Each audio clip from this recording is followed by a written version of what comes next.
হাতে চলে এসছে একটা পার্সেল। এই পার্সেলের মধ্যে আমি একটা মিনি কুকার অর্ডার দিয়েছিলাম, দেখি ঠিকঠাক এসছে কিনা। দেখি এই মিনি কুকারটা কাদের কাদের বাড়িতে আছে জানাবে। আমি একটু আনবক্সিং করে দেখি ঠিকঠাক দিয়েছে কিনা।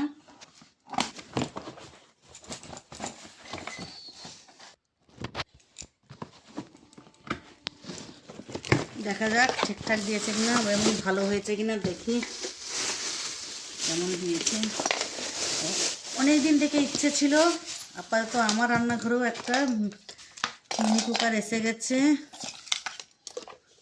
এই যে এই জায়গাটায় রান্না হবে, এখানে মোমো পিঠে সব বানানো যাবে। এইটা দিয়েছে ঢাকনা, এই আছে। চলো দেখে তো মনে হচ্ছে ভালো, এবার রান্না করে দেখবো কি কি রান্না করা যায় এর মধ্যে। অনেক দিনের ইচ্ছে ছিল। চলো টাটা বাই বাই।